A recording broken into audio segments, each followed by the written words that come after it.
So the Partners in Time boss battle ranking as well as the Dream Team one just surpassed 1,000 views quite recently. I guess it's time to rank the bosses from Bowser's Inside Story. Please let me get that amount of views again. So these 13 bosses are actually a pretty strong set. I really enjoy these bosses. They all have really enjoyable attacks, and I mean, they're just fun to fight in general. And obviously, I'm not going to be counting bosses like the tutorial ones. I mean, come on, why would I even rank them? I already talked about how much I hate the tutorials in a different video that you might have already heard. And also, I'm not going to be counting bosses like the Chack Road, where they're counted as bosses for some reason, but I mean, they're not obviously bosses. The only reason they're counted as bosses is because they're a unique enemy that you only see once. So, I mean, you guys will probably know what a boss is and what not a boss is just from your intuition alone. So I guess let's get started on ranking these 13. But before I start with this video, I am still trying to hit 1,000 subscribers before summer break hits. So if you could subscribe, I'd really appreciate it. And even tell a Mario RPG fan that you know to actually subscribe to this channel. I'll also appreciate that. But other than that, let's get started on this video. Quick disclaimer though, there's actually 16 bosses, not 13. Apparently I just can't count over 15. My bad. Another freeze, I don't like the Notes app anymore. It's 14, not 16. His name's just randomly Cretin? I get to call him a Cretin? I mean, he kind of deserves it. This is a crap boss. Okay, so Cretin is not an enjoyable fight in the slightest. And it's mainly because that this boss fight is slow. It's so extremely slow. His attacks are slow. Him charging up his attacks are slow. His zappy attacks when he's all split up is slow. Him mixing up is slow. Your most powerful attack, the jump helmet, is slow to pull off. And if you combine that, it just makes the fight extremely boring and long, which is not what you want in the boss fight, because that destroys any immersion, and that destroys the action that's actually there. And also tack on that I know how to dodge his attacks pretty easily, which means that this boss fight is easy, boring, and has no immersion. No enjoyment with this fight. Well, I mean, there's a little bit of enjoyment, and it's with the thing that people actually hate about this fight, is with the barriers. A lot of people just don't like the barriers because you just randomly get stuck. Well, first off, I'm really good at the puzzle where I barely ever get stuck with barriers. But the other thing is that that's probably the most interesting part of the fight, because every single time you jump on an orb, it just randomly spreads out, changing the colors around it, which is a pretty good concept. I enjoy that a decent amount, especially because the other parts of the fight are really bad, obviously. I mean, obviously, stuff like him attacking slow and your attacks being slow wouldn't be bad if they were separate. If there was like one slow attack or you just randomly had to use the jump helmet all the time, that wouldn't be a terrible thing, but all of it in combination just destroys any enjoyment. It kills any enjoyment I have with this fight. I don't like fighting Cretin, and I'm glad I get to call him a Cretin. I don't even know if I have to say my opinion on each of these bosses. All I have to really tell you is just the name of these bosses and you know exactly how I feel about them. Junker is junk. It's trash. It's a trash boss. And it's mainly because you can defeat him normally with 2 falling stars. That's 2 turns. 2 turns. This is the final area in the game and you can defeat a boss in 2 turns. The first boss in the game actually takes a decent amount of turns to defeat. But no, here, 2 turns. This is the quickest boss in the entire game. The exact opposite problem of the number 14, which is ridiculous to think about. I hate this boss because it's so easy for this late in the game. But at the very least, it's not annoying, so it's at number 13 instead of number 14. I don't really hate this boss like I do with Cretin, but come on, give it more health. Why does it have so little health? It even has good attacks. It had potential, but it has so little HP and defense that it has to be at number 13. Story-wise and how Scuttlet just goes into the story, I think it works pretty well. Scuttlet is literally the thing that's blocking Bowser from breathing fire. So that was a good concept. I also like that Scuttlet ate Starlo before you fought the battle. That was also a good concept. What else is a good concept? Nothing else, because literally everything else is just generic. It's a boss fight. Kill it. There's no extra concept with it, which is so disappointing. Even the sea pipe statue had a pretty good concept, which that's really weird to think about. This boss is so generic and boring. It also is paired with you only having the fire flower and the green shell. Also the fire flower being kind of weird in this game. So because of it, You don't have very interesting attacks, he doesn't have that interesting of a concept, and he doesn't have that interesting of attacks, and that I said was his strong suit. So because of that, Scuttlet is just not that interesting of a boss. It's not bad, don't get me wrong, it's not bad at all, but it's just so disappointing. It could have been so much better. This Wiggler fight wasn't gonna score high. I might as well, once I talk about every single Mario RPG, I might as well do a video ranking every single Wiggler fight, because you have a Wiggler fight in every single Mario and Luigi game, which is so dumb. And I don't even think that this fight is bad, it's just the most generic Wiggler fight. Every single time I think of a Wiggler fight, I think of this one, which could be good, but it's just so generic because it's the exact same system that every single Wiggler fight I think follows, which is so disappointing. His attacks aren't terrible, that's probably why it's above Scuttlet, but it doesn't deserve it to be in the top 10 because it doesn't have any unique concepts. Again, it's just a Wiggler fight. This boss is really impressive to me. It's still the first boss, but oh my god, they used every little thing in your arsenal to a great extent, which is so impressive to me. I mean, they used Bowser's vacuum block to get the blooper inside of him. They used your green shells to a great extent, trying to damage the blooper while he's actually inside of Bowser. He even tries to damage Bowser and you can't even heal with him. That's very impressive and it's definitely threatening because you can't actually stop it. And also, when Blooper gets launched outside of Bowser, he gets stuck in the statue, and then you get to use Bowser's punches to damage him even more. Again, they used everything that you have so far, which is so impressive to me that it has to be at number 10. This is the first boss in the game, and they squeezed this much into the first boss. That's so good, and obviously it's only the first boss, so it's not going to get so high, but this is a really good first boss.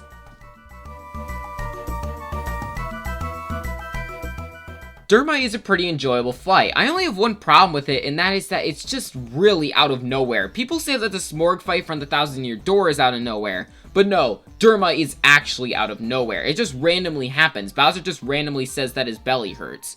Which, I mean, I guess at that point you kind of have to know that there's a boss there, and it's not even a problem for me anymore. I mean, I'm literally running a channel about the Mario RPGs. I just know this stuff naturally. So because that problem is just nullified, the boss is good. Its attacks are good, and the best part is that it can heal itself with this pipe thing.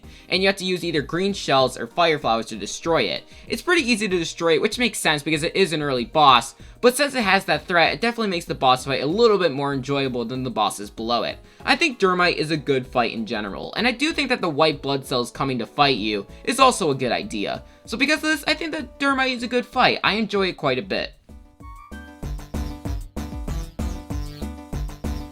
Wisdom is better than Dermite. I mean, it's not really that surprising. You're fighting Wisdom at the mid game, and you're going to be fighting Dermite at the early game. So because of this, I mean, Wisdom is just automatically going to be better. You have more bros attacks, and the attacks are just going to be more versatile and interesting. So, I mean, it makes sense.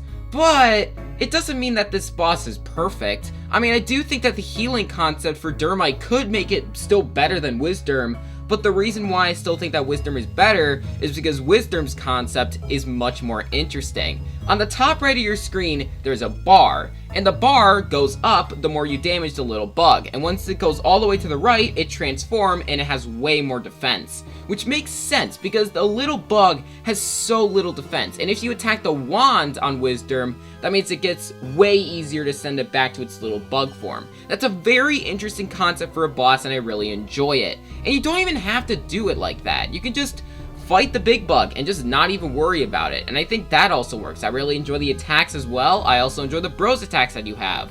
So because of this, I think that Wisdom is actually a pretty good fight.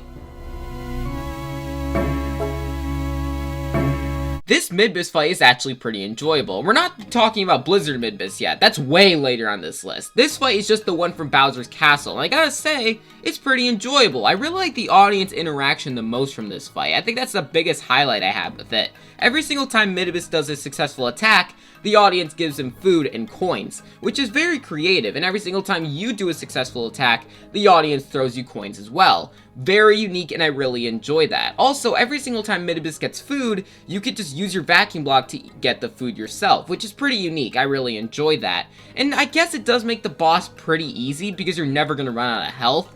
But I mean, you're not going to be focusing on difficulty with this fight. You're basically just going to be focusing on fighting Midbis, because Midbis destroyed you in KV Cape, and now he's using those same attacks against you, and it's very enjoyable. It's basically like some revenge, and that's really cool. So because of that, I really enjoy the Midbis fight here. His attacks are good, your attacks are good, and the audience interaction just adds a little spice to the fight that's very unique and very enjoyable.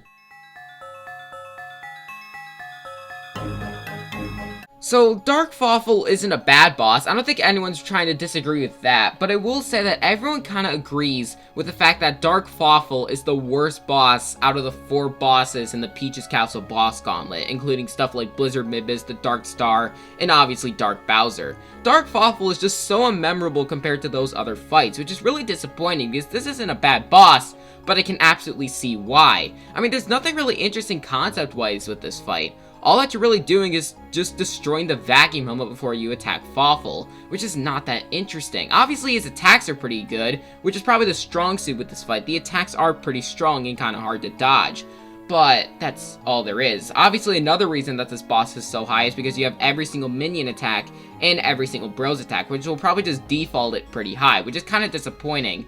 But overall, I think this is obviously a good fight.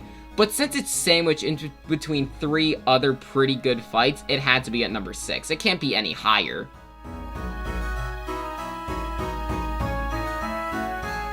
The Dark Star fight and the Dark Fawful fight were really close together. I was struggling to figure out which one was better, and obviously you can kind of tell in this list, I figured out that the Dark Star was better for 2 reasons, but I actually thought that the Dark Fawful fight was better at first. Mainly because, well, you get to use both Bowser and Mario and Luigi, which means you get to use every single one of your powerful attacks, but as well as Dark Fawful just has better attacks in general. But no, the Dark Fawful is just not as interesting. It's just not as interesting compared to the Dark Star. And the main reason for that is because the Dark Star, for 2/3 of the fight, is invincible.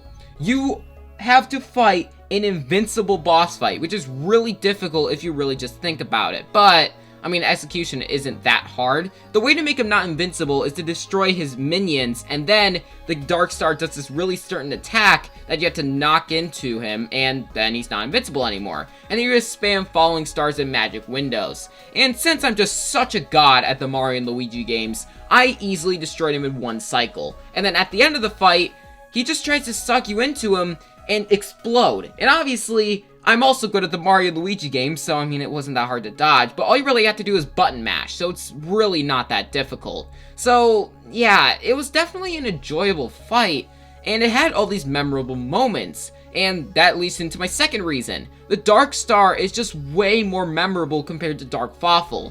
Again, people forget that the Dark Fawful fight actually exists, where a decent amount of people actually remember the Dark Star fight, which is definitely a good sign for the Dark Star fight, and it kind of shows how just boring the Dark Fawful fight is. So I really enjoy the Dark Star fight compared to Dark Fawful. I definitely think it deserves to be in the top 5.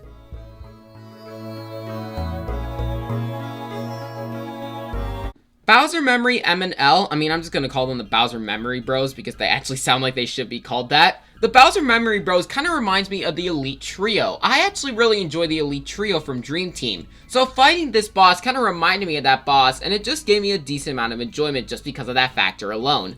But it's not as good as the Elite Trio because of 2 reasons. 1, there's only 2 bros instead of 3, and they don't immediately get revived when one of them falls. So you do have time to just target one of the bros when the other one faints, which is just really disappointing. I really wish that it worked just like the Elite Trio, and it would have been an amazing fight. It probably would have reached the top 3. But the other reason is that I don't think that Bowser Memory Bros actually made it more like Mario and Luigi games. They just made it more like Mario games, because obviously this is like fighting yourself. But you're not fighting yourself in Mario and Luigi standards, you're just fighting yourself in just Mario game standards, which just isn't as unique. I mainly wish that they tried to use the bros attacks that you have, stuff like maybe the green shell, or the fire flower. That could have worked really well, but they didn't do that, which is really disappointing. Unlike the number 3 on our list.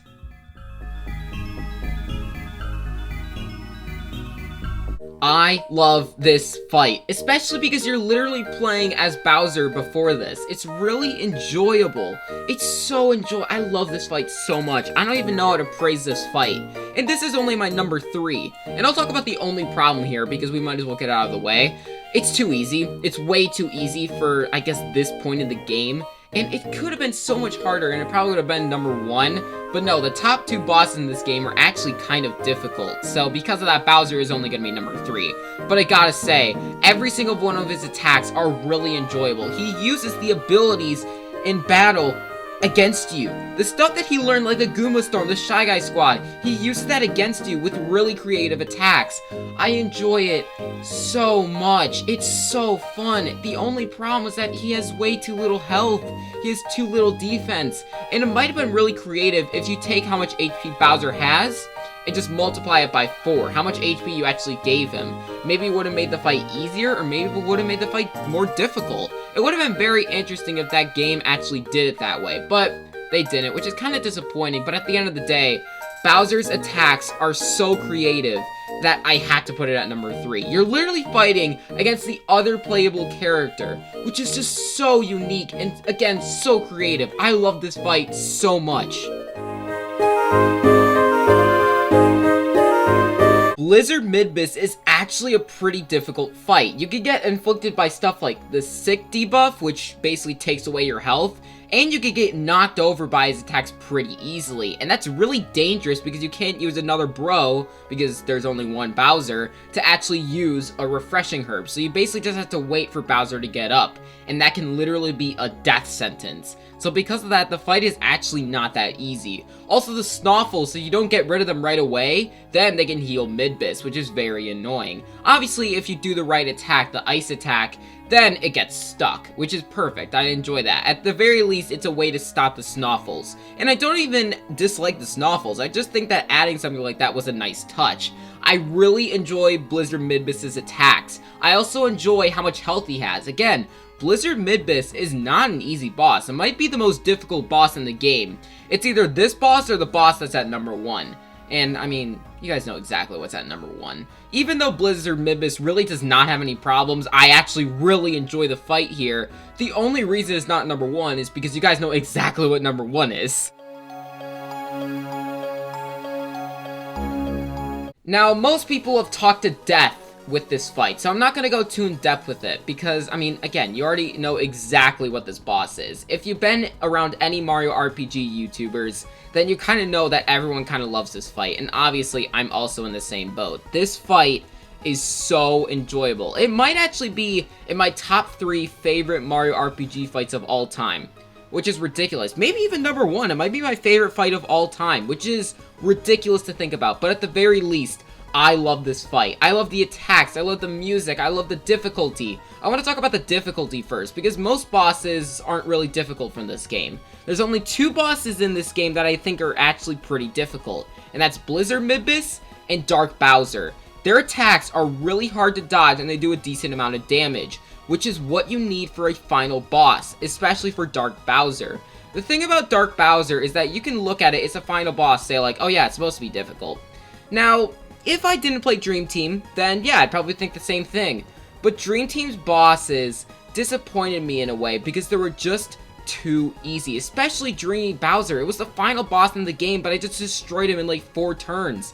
This boss fight, though, is probably one of the most difficult fights in the game. So because of that, I had way more enjoyment than I thought I would. The other thing is that the attacks are phenomenal from both Dark Fawful and Dark Bowser. First off, the first fight with Dark Bowser. My favorite attack from Bowser Inside Story is in this phase, where he pushes all enemies, all dark enemies at you, and you have to go and fight each one individually. And you either have to duck or to punch. And it's just so fun. There's Thwomps, there's Bullet Bills, there's Koopas, there's Goombas. There's so many to dodge, and it's so creative. I love that attack. And every other attack also tests all your abilities with counterattacking, which just makes the fight so fun. And then when you get to Fawful's part of the stage, it's also really fun. Well, first off, his attacks are more difficult because you have 2 bros, and they're really fast. So because of that, I really enjoy them as well. And you get dealt way more damage than you actually think. So the attacks are really good. But of course, the best thing about this fight, easily, is the music. In the final is one of the best soundtracks from any Mario RPG. It's so fitting. It's the best final boss theme in my opinion, and no one's really gonna judge that. Everyone kind of agrees that In the Final sounds amazing, and I'm glad that you guys get to listen to it right now. You guys probably feel privileged. Thank you guys for watching this video. My next video will probably be on Origami King. I kind of want to talk about that game a bit more. But I'll see you guys in the next video. Of course, I am still trying to hit 1,000 subscribers before summer break hits, so I'd really appreciate it if you told a Mario RPG fan, or subscribe yourself. Tell that Mario RPG fan to subscribe too, because obviously that'd be very appreciated. But other than that, I'll see you guys in the next video.